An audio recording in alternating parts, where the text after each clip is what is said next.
হাত ধরে বন্ধু চলো সূর্যোদয়ের দিকে যাই। একেবারেই তোমাদের হাত ধরে সূর্যোদয়ের দিকে নিয়ে যেতে এসেছি।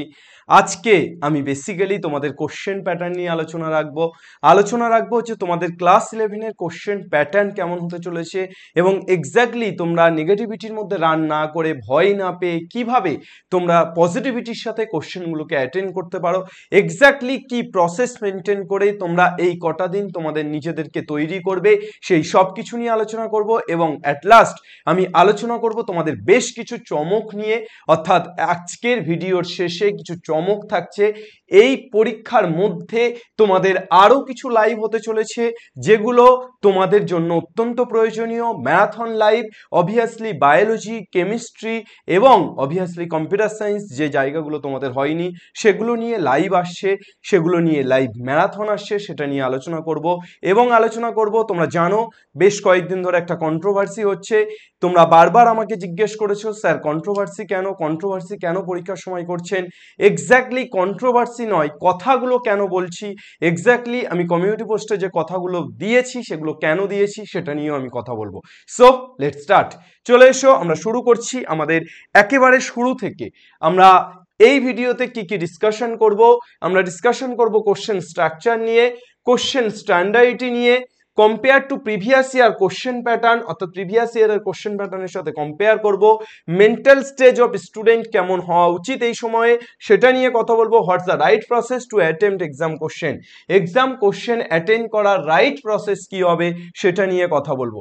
একদম প্রথমে চলে আসি কোশ্চেন স্ট্রাকচার।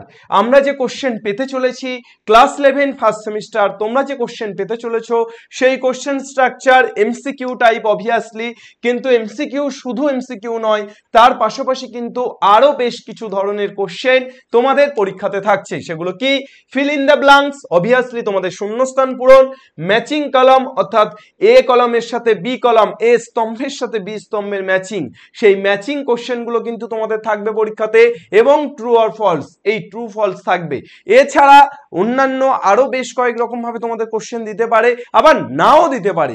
কোনো স্কুল শুধুমাত্র এমসিকিউ দিয়ে ছেড়ে দেবে, কোনো স্কুল এই প্যাটার্নগুলোকে মেনটেন করবে, কোনো স্কুল এর সাথে আরো এক্সট্রা প্যাটার্ন ঢুকিয়ে দেবে।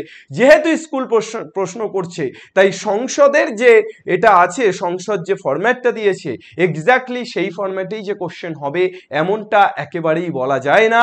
স্কুলের উপর ডিপেন্ড করছে, স্কুল টিচারদের উপর ডিপেন্ড করছে তারা এক্স্যাক্টলি কিভাবে করবে, কিন্তু ওভারঅল এই টাইপের কোশ্চেন তোমাদের আসতে চলেছে।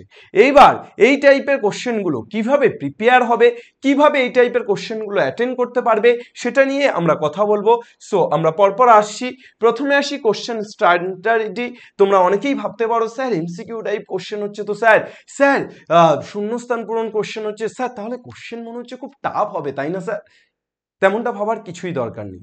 দেখো, আমরা বেশ কয়েকটা জিনিসে যদি ফোকাস করি তাহলে অবভিয়াসলি কোশ্চেন যেমনই হোক আমরা আগুন ধরিয়ে আসতে পারবো, কোশ্চেন যেমনই হোক আমরা পুড়িয়ে ছাই করে দিতে পারবো, আমরা খুব ভালোভাবে পরীক্ষা দিতে পারবো। তার কয়েকটা প্রসেস আমি তোমাদেরকে বলছি। কোশ্চেন এমসিকিউ বেসড হোক, যাই হোক, অবশ্যই কোশ্চেন কিন্তু কনসেপচুয়াল হবে, অর্থাৎ কনসেপ্ট বেস কোশ্চেন হবে, ট্রিকি কোশ্চেন হবে। তার কারণ যেহেতু এমসিকিউ টাইপ, তাই কিছু ট্রিকি প্রবলেম থাকবে, যেমন কম্পিটিটিভ এক্সামগুলো ডাব্লিউবিজেই বা জেই মেনের ট্রিকি কোশ্চেন দেয়, ঠিক তেমন কিছু কোশ্চেন হবে। অর্থাৎ সে স্ট্যান্ডার্ডিটিটা হয়তো মেনটেন করার চেষ্টা করতে পারে, ডাব্লিউবিজেই বা জেই মেনের স্ট্যান্ডার্ডিটিটা। Long problem converted to MCQ, এসএনদের বইয়ের বিশেষত দীর্ঘ উত্তরধর্মীতে, সংক্ষিপ্ত উত্তরধর্মীতে যে প্রশ্নগুলো আছে সেগুলো কিন্তু এমসিকিউ আকারে দিয়ে দিতে পারে। তাই এসএনদের বইয়ে শুধু এমসিকিউ করে নেব তাহলেই হয়ে যাবে, সেটা কিন্তু খুব বেশি বেনিফিটেড নয়। দীর্ঘ এবং অতি সংক্ষিপ্ত পারলে বা সংক্ষিপ্ত পারলে তোমরা একটু করে রেখো, কেননা ওগুলোও কিন্তু এমসিকিউ ফরম্যাটে দিয়ে দিতে পারে। আমি তোমাদেরকে অনেক কোশ্চেন দীর্ঘ থেকে বা সংক্ষিপ্ত থেকে করে দেখিয়েছিলাম যে এগুলো কিন্তু এমসিকিউ ফরম্যাটে দিয়ে দিতে পারে। সো আমরা তারপর চলে আসবো এরপর আমাদের চলে আসি যে আমরা তাহলে বুঝতে পারলাম কি ধরনের প্রশ্ন আসতে চলেছে। এর জন্য আমাদের মেন্টাল স্টেজ কি হওয়া উচিত, আমরা কিভাবে আমাদের নিজেদেরকে ঠিক রাখবো। দেখো মেন্টাল স্টেজ একেবারেই আমরা পরীক্ষার সময় এমসিকিউ টাইপ প্রশ্ন হবে, প্রথম পরীক্ষা দেবো, এসব ভেবে প্যানিক হওয়ার কোনো জায়গা নেই যে প্রথম পরীক্ষা দেবো স্যার কি হবে স্যার, আমাদের বেলায় সব সমস্যা স্যার। আরে তোমাদের বেলায় সমস্যা, কাউকে না কাউকে তো এই কাউকে না কাউকে তো এই জায়গাটাকে যেতেই হতো বা এই জায়গাটা তাদেরকে রিয়েলাইজ করতেই হতো। সুতরাং সেটা তোমাদের হচ্ছে, বরং তোমাদের বেলা পজিটিভলি নাও যে তোমাদের বেলা সমস্যার থেকে বরং বেটার পজিটিভ কি কি হচ্ছে, যে তোমরা যেহেতু এমসিকিউ টাইপে কোশ্চেন দিচ্ছ, পরীক্ষা দিচ্ছ, তাই এমসিকিউ টাইপ কোশ্চেনের পরীক্ষা কিন্তু তোমাদের পরবর্তীতে যেই মেন যেই অ্যাডভান্স বা ডাব্লিউবিজেইতে অনেক হেল্পফুল হতে চলেছে, যারা নিট ক্যান্ডিডেট নিট দেবে তাদের ক্ষেত্রে অনেক হেল্প হতে চলেছে। সো এমসিকিউ টাইপ কোশ্চেন কিন্তু তোমাদের একটা দিগন্ত খুলে দিল, অন্য দিগন্ত। আমি মনে করি যে নেগেটিভিটির থেকে পজিটিভিটি বেশি, এবং যে কোনো কিছুকেই তুমি যদি ভাবো যে পজিটিভিটি, কিন্তু পজিটিভিটির ভাগটা বেশি থাকে, নেগেটিভিটির ভাগটা কম থাকে। হোয়াই? বিকজ আমরা প্রত্যেকেই জানি যা কিছুই হয় ভালোর জন্যই হয়। সো তোমাদের যে এমসিকিউ টাইপ কোশ্চেন হচ্ছে সেটা অবশ্যই ভালোর জন্য হচ্ছে। তোমাদেরকে কনফিডেন্ট থাকতে হবে, তোমাদেরকে পজিটিভ থাকতে হবে, তোমাদেরকে কনসেপচুয়াল অর্থাৎ কনসেপচুয়াল হতে হবে, কনসেপ্টে ফোকাস করতে হবে, এবং পারফেকশন, বি প্র্যাকটিক্যাল এবং পারফেক্ট। প্র্যাকটিক্যালি তোমাদেরকে ভাবতে হবে এবং পারফেকশনের সাথে ভাবতে হবে। এই কয়েকটা পয়েন্টকে যদি তোমরা মেনটেন করো তাহলে তোমাদের প্যানিক হওয়ার কোনো জায়গা নেই, একদম স্পর্ধার সাথে সাহসের সাথে তোমরা পরীক্ষা দিতে পারবে, আগুন জ্বালিয়ে আসতে পারবে। আর যদি মেনটেন না করো তাহলে ঝুলে যাবে, অর্থাৎ তাহলে কিন্তু তোমাদের পরীক্ষা ঝুলে যাওয়ার সম্ভাবনা প্রবল, পরীক্ষা কিন্তু খুব একটা ভালো হবে না প্যানিক করে ফেললে। সো প্যানিক করা যাবে না, কোনোভাবেই প্যানিক করা ঠিক হবে না। এবার চলে আসি right process to attempt question in exam হল। এক্সাম হলে কোশ্চেন অ্যাটেন্ড করার রাইট প্রসেস কি? মেনটেন প্রপার টাইমিং, অর্থাৎ প্রপার টাইমিং তোমাকে মেনটেন করতে হবে, টাইমের মধ্যে করতে হবে। যেহেতু 1 ঘন্টা 15 মিনিট সময় আই থিঙ্ক 40 নম্বর কোশ্চেনের জন্য, সেখানে কিন্তু টাইম মোস্ট এফেক্টিভ একটা পয়েন্ট। তার কারণ 40 নাম্বার 40টা এমসিকিউ যদি থাকে, সেই জায়গায় কিন্তু তোমার 1.5 মিনিটেরও কম টাইমিং প্রত্যেকটা এমসিকিউ সলভ করার জন্য তুমি পাচ্ছ। সো সেখানে কিন্তু তোমাকে খেয়াল রাখতে হবে যে তুমি কিভাবে পরীক্ষাটা দেবে। 1.5 মিনিট আই থিঙ্ক 2 মিনিট, 2 মিনিটের থেকে একটু কম সময় তুমি পাচ্ছ। তাহলে প্রত্যেকটা কোশ্চেনের টাইমিংটা তোমাকে মেজার করতে হবে, প্রত্যেকটা কোশ্চেন কতটা টাইমিং দেবো মেজার করতে হবে। একটা কোশ্চেন হচ্ছে না, যতক্ষণ না হবে ততক্ষণ ছাড়বো না, বসেই আছো করেই যাচ্ছ, আধ ঘন্টা পেরিয়ে গেছে, গেল তোমার পরীক্ষা, গেল একদম তুমি সরাসরি ডুবে গেলে। বাড়িতে যখন প্র্যাকটিস করছো তখন ওটা করতে পারো, যে যতক্ষণ না হবে, যতক্ষণ শ্বাস ততক্ষণ আস, যতক্ষণ না হবে ততক্ষণ ছাড়ছি না। কিন্তু পরীক্ষার হলে নয়, পরীক্ষার হলে তোমাকে স্কিপ করা শিখতে হবে। হচ্ছে না স্কিপ, হচ্ছে না স্কিপ, তাড়াতাড়ি যেগুলো হচ্ছে করে নেব, যেগুলো হচ্ছে না সেগুলো শেষে এসে দেখব। ঠিক আছে, চলো। Boost up calculation speed. বাড়িতে যখন প্র্যাকটিস করছো তখন ক্যালকুলেশন স্পিডটাকে বাড়িয়ে প্র্যাকটিস করো। এক্স্যাক্টলি টাইম ধরে, স্টপ ওয়াচ ধরে 2 মিনিটের মধ্যে এক একটা কোশ্চেন সলভ করতে পারছো কিনা সেটা প্র্যাকটিস করো, এবং তোমার হাতের স্পিডটাকে বাড়াও। ঠিক আছে, যদি প্রয়োজন হয় কামার সেলাই চলে যাও, কামার সেলাই গিয়ে ধার দিয়ে আসো হাতে। ঠিক আছে, next, make perfection in calculation. স্পিডেও করতে হবে, পারফেক্টও করতে হবে। আমি স্পিডে করলে না ভুল করি, তাই জন্য ধরে ধরে করি। হবে না ভাই, পরীক্ষার হলে তোমাকে স্পিডও চাই, তোমার পারফেকশনও চাই। তুমি ধরে ধরে করলে টাইম ম্যানেজ করতে পারবে না, আর তুমি স্পিডে করে ভুল করলে সেই একই গোল্লা পাবে। সুতরাং speed with time, speed with time, এটা খুব ইম্পর্টেন্ট। ঠিক আছে, দিস ইজ লাইট। চলো নেক্সট, স্পিড এবং টাইম এক হলেই কিন্তু আলোর দিকে যাত্রা করবে। এরপর কি বলছি, ফার্স্ট রিড প্রপারলি। যে কোনো কোশ্চেন অ্যাটেন্ড করার রাইট প্রসেস কি? প্রথমে কোশ্চেনটাকে খুব ভালোভাবে পড়ো। যে কোনো কোশ্চেনকে অ্যাটেন্ড করার সবচেয়ে ভালো প্রসেস, কোশ্চেনটাকে প্রথমে ভালোভাবে পড়ো। সেকেন্ড, ক্লিয়ার কনসেপ্ট প্রপারলি, তারপর সেই কোশ্চেনের কনসেপ্টটাকে ক্লিয়ার করো। থার্ড, ক্যালকুলেট প্রপারলি, তারপর সেই কোশ্চেনটাকে ক্যালকুলেশন করা শুরু করো, কোশ্চেনটাকে সলভ করা শুরু করো। ফোর্থ, অ্যাটেম্পট প্রপারলি, এবং অ্যাট লাস্ট তুমি সেটাকে অ্যাটেম্পট করো, অর্থাৎ অ্যাট লাস্ট তুমি সেটাকে ঠিকঠাকভাবে উত্তরটা করো, এবং এমসিকিউ যে ওএমআর শিট, সেই ওএমআর শিটে ঠিকঠাকভাবে গোলটা পূরণ করো। চলো নেক্সট আমাদের যেটা বলার সেটা হচ্ছে তোমাদের কেমিস্ট্রি ম্যারাথন হয়নি, তোমরা কেমিস্ট্রি ম্যারাথন আসতে চলেছে, তোমরা দেখে নাও যে আমাদের 22 তারিখ, এখানেই আমি লিখে দিচ্ছি কোনো একটা জায়গায়, 22 তারিখ, 22/9/24 দুপুর 1টা, 22 তারিখ দুপুর 1টা থেকে তোমাদের কেমিস্ট্রি ম্যারাথন আসতে চলেছে। তোমাদের প্রিয় চমক স্যার এবং অবশ্যই গুরুদেব তোমাদের দেবু স্যার দুজন মিলে এই ক্লাসটা অ্যারেঞ্জ করবেন। শুরুর দিকটা চমক স্যার থাকবেন, পরবর্তীতে দেবু স্যার আসবে। তোমরা চমক স্যারের ক্লাস দেখেছো, চমক স্যারের ক্লাস তোমাদের ভালো লাগে, তোমরা অ্যাপ্রিসিয়েট করো। আই থিঙ্ক তোমরা 22 তারিখের এই ম্যারাথনটাতে থাকছো এবং সাথে আমাদের গুরুদেব আছেন, আমাদের সবার গুরুদেব, কেননা স্যার একেবারে ভক্তের ভগবানের মতো। আমিও স্যারের ভক্ত, স্যারের কাছে আমিও পড়াশোনা করেছি। কেমিস্ট্রির the one and only legend, the myth Debu sir কিন্তু থাকছে তোমাদের লাইভ সেশনটাতে, তাই অবশ্যই এই লাইভ সেশনটা কেউ মিস করো না। নেক্সট চলে আসছি আমাদের বায়োলজি। বায়োলজিতে তোমাদের সাহিল স্যার কম দিনে যে প্রভাব ফেলেছে তাতে লেজেন্ড বা মিথ না হলেও সাহিল স্যার কিন্তু ইয়াংস্টার, গ্যাংস্টার নয়, ইয়াংস্টার। অর্থাৎ সাহিল স্যার কিন্তু একেবারে মানে এই বয়সে যেভাবে তোমাদের সামনে রিপ্রেজেন্টেশন, যেভাবে তোমাদের সামনে তুলে ধরা এবং যেভাবে তোমাদের ভালোবাসা কুড়ানো, আমি সাহিল স্যারের রীতিমতো ফ্যান হয়ে গেছি।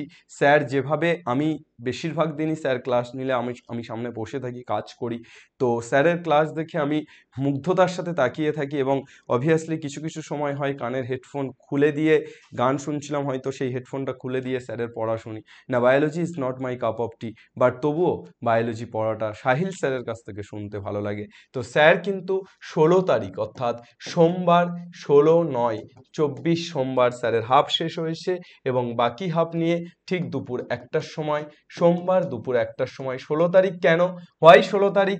আচ্ছা ওটা 22 তারিখ কেন? তার কারণ তোমাদের 25 তারিখ আই থিঙ্ক কেমিস্ট্রি পরীক্ষা, তার জন্য 22 তারিখ কিন্তু ম্যারাথনটা হচ্ছে। আর 16 তারিখ কেন? তার কারণ 13 থেকে 18 পর্যন্ত তোমাদের ছুটি আছে, 13-র পর 19 তারিখ পরীক্ষা, তাই তার মাঝখানে বায়োলজি হাফ ম্যারাথনটা কিন্তু সাহিল স্যার নিয়ে নিচ্ছেন। নেক্সট চলে আসি আমাদের ম্যাডাম, একমাত্র আমাদের এসওই বাংলার ম্যাডাম এই মুহূর্তে, একমাত্র বলতে কম্পিউটার সায়েন্সে একমাত্র, তাছাড়া কেমিস্ট্রিতে আছে সোনিয়া ম্যাডাম তোমাদের ক্লাস রেখেছে। তোমরা বারবার রিকোয়েস্ট করেছিলে যে ম্যাডাম কম্পিউটার সায়েন্সটাও ম্যারাথন নেওয়া হোক বা স্যার কম্পিউটার সায়েন্সটাও ম্যারাথন নেওয়া হোক। এটা একটু সমস্যা ছিল যেহেতু সোনিয়া ম্যাডাম বাড়ি থেকেই ক্লাস করান, স্যারের ম্যাডামের ডিস্টেন্সটা অনেকটা দূর হওয়ায় আসতে পারেন না, কিন্তু তারপরও ম্যাডাম এই লাইভ সেশনটি করার জন্য যথাসাধ্য চেষ্টা করেছেন এবং অ্যাট লাস্ট এই লাইভ সেশনটা অ্যারেঞ্জ করা সম্ভব হচ্ছে। 21 তারিখ, 21/9/24, 21 তারিখে তোমাদের ম্যাডাম ম্যারাথন সেশন নিয়ে আসছে ঠিক সন্ধ্যা, রাত নয়, রাত বলাটা ভুল হবে, যদিও প্রান্তিক অঞ্চলগুলোতে 7টাতে রাতই হয়, কিন্তু তোমরা সন্ধ্যা 7টাই লেখো, 21/9/24 সন্ধ্যা 7টা। হোয়াই 21 তারিখ? বিকজ 23 তারিখ is your computer science or computer application exam. তোমাদের যাদের কম্পিউটার সায়েন্স এবং কম্পিউটার অ্যাপ্লিকেশন আছে তারা 23 তারিখ এক্সাম দিতে চলেছ, তাই 21 তারিখ ঠিক সন্ধ্যা 7টার সময় কিন্তু সোনিয়া ম্যাডাম হাজির হচ্ছেন। এবার আসি controversy. What controversy? Why controversy? Controversy করার কোনো রকম কোনো ইচ্ছে আমার নেই। আবারও বলতে হয়, controversy is not my cup of T, my cup of T is teaching. আমি কন্ট্রোভার্সি করার জন্য এখানে দাঁড়িয়ে নেই, আমি পড়ানোর জন্য দাঁড়িয়ে আছি। আমার কাজ পড়ানো, অ্যাজ এ টিচার আমি পড়াবো, কিন্তু বিষয়টা হচ্ছে আমরা শিক্ষক, মানুষ গড়ার কারিগর। আমাদের শিক্ষকের ভাষাতে, মুখের ভাষাতে শালীনতা থাকা উচিত। আমাদের শিক্ষক আমরা কি কথা বলছি সেটা কিন্তু স্টুডেন্টদের মধ্যে খুব ইম্প্যাক্ট ফেলতে পারে। আই থিঙ্ক স্টুডেন্টরা কোনো ফিল্ম স্টারকে যতটা ফলো করে ঠিক ততটাই ফলো করে কোনো তার প্রিয় টিচারকে। কোনো টিচার স্টুডেন্টদের কাছে নিজেকে পরিচয় দেবে বাপ, নিজেকে পরিচয় দেবে ইউটিউবের বাপ, এই কথাগুলো স্বাভাবিকভাবে খুব কুরুচিকর, এই কথাগুলো শুনতে খারাপ লাগে, কিন্তু তারপরও আমি বহুদিন কিছু বলিনি, অনেক দিন ধরেই এই ঘৃণা বা এই কুরুচিটা তৈরি হওয়ার সত্ত্বেও কিছু বলিনি, কিন্তু লাস্ট যেটা ঘটেছে সেটা নিয়ে কথা বলতেই হতো। তোমরা অনেকে বলেছো স্যার কেন কন্ট্রোভার্সি করছেন, কিন্তু দেখো কোনো মানুষ ভুল পথে গেলে আমি অ্যাজ এ টিচার তাকে দিশা দেওয়াটাও দরকার, তাকে ঠিকটা বোঝানোটাও দরকার। তাই একটা 12 ঘন্টার ক্লাসের মধ্যে আমি লাস্ট যেটা নিয়ে প্রশ্ন তুলেছিলাম, যেটা নিয়ে কথা বলেছিলাম, তোমাদের প্রিয় স্যার 12 ঘন্টার ক্লাসের মধ্যে আধ ঘন্টার বেশি আমি যদি খুব ভালোভাবে দেখি, খুব কুরুচিকর শব্দ ছাড়া আর কিছুই উচ্চারণ করেননি। আধ থেকে ১ ঘন্টা এইভাবেই কিন্তু তিনি ক্লাসটাতে আ এই ধরনের শব্দ চয়ন করেছেন এবং সেটা তোমাদের উপর এফেক্ট ফেলবে। আজকে তোমরা যা শিখছো, ভবিষ্যতে তোমরা তো সেটাই করবে। তাই আমার মনে হয়েছে কথা বলাটা প্রয়োজনীয়। আমার মনে হয়েছে যে যখনই একটা টিচার স্টুডেন্টদের সাথে খুব খারাপ ব্যবহার করছে, স্টুডেন্টদেরকে খুব খারাপভাবে ট্রিট করছে, তখন কথা বলাটা খুব দরকার। দেখো, আমার যখন লাইভ ক্লাস হয়, ম্যারাথন ক্লাস হয়, তখনও অনেক চ্যানেল থেকে হোক বা অনেক স্টুডেন্টই হোক, আমি ধরে নিচ্ছি অনেক স্টুডেন্ট যারা কিন্তু কমেন্টে লেখে, sir he is the best, sir she is the best. তাতে আমার কিচ্ছু যায় আসে না, হতেই পারে আমি বেস্ট নই, আমি কখনো মনে করি না আমি বেস্ট। আমি মনে করি আমি গুড, আমাকে বেস্টের জায়গায় যেতে হবে এবং আরও অনেকটা ধাপ পেরোনো বাকি আছে। এবং আমি সবসময় মনে করি আমি অ্যাজ এ হিউম্যান বিইং, তাই কোনো no human being is perfect. কোনো মানুষ কিন্তু পারফেক্ট হতে পারে না। সুতরাং আমি আমার নিজেকে কন্টিনিউ তৈরি করার চেষ্টা করি। যখনই ওই ধরনের কমেন্ট দেখি, তখনই হয় কমেন্টটাকে হাইড করে দিই, না হয় কমেন্টটাকে স্কিপ করে যাই। কিন্তু এই ধরনের কমেন্ট দেখে কুরুচিকর মন্তব্য করা, অন্য চ্যানেল সম্পর্কে যাচ্ছে তাই বলা, এটা তার রুচির পরিচয় দেয়। সে কীভাবে ভাবে, সে কীভাবে নিজের সময়টা কাটায় সেটার পরিচয় দেয়। সে অফ ক্যামেরাতে, ক্যামেরার বাইরে কেমন মানুষ সেটার পরিচয় দেয়। তাই আমার মনে হয় যে হ্যাঁ, কিছু কিছু জায়গা থাকে যে আমরা পড়াশুনো তো করবই, কিন্তু আমাদের পড়াশুনো করার মূল উদ্দেশ্য কি শুধু পুঁথিগত বিদ্যা অর্জন করা? আমাদের পড়াশুনো করার মূল লক্ষ্য যদি শুধু পুঁথিগত বিদ্যা অর্জন করা হয়, তাহলে আমি তোমাদের কাছে ক্ষমা চাইবো হাত জোড় করে। কেননা পুঁথিগত বিদ্যা অর্জন করার যদি হয়, তাহলে তোমাদের পরীক্ষার সময় কন্ট্রোভার্সি করা বা কোনো কিছু লেখা আমার একেবারেই ঠিক হয়নি। কিন্তু পড়াশুনো করার উদ্দেশ্য যদি পুঁথিগত বিদ্যা অর্জন করা, রেজাল্টে নম্বর অর্জন করার থেকে বড় কথা তোমার পড়াশুনো করার মূল উদ্দেশ্য মানুষ হওয়া হয়, তাহলে আমার এই কথাগুলো বলা অত্যন্ত প্রয়োজনীয়। এই কথাগুলো না বললে আজকে যিনি শিক্ষক তিনি অমানুষের মতো আচরণ করছেন এবং পরবর্তীতে তোমরা যারা ছাত্র তোমরাও অমানুষ হয়ে উঠবে। তাই তোমাদেরকে মানুষ হতে হবে, অমানুষ নয়। তাই এই কথাগুলো আশা করি বুঝতে পেরেছো যে একেবারেই অপ্রাসঙ্গিক নয়। পরীক্ষা হোক বা যাই হোক, মানুষ হওয়াটা আগে জরুরি, তাই কথাগুলো বলাটা দরকার। জয় হিন্দ। বাংলা পড়বে, বাংলা শিখবে এবং বাংলা জিতবে।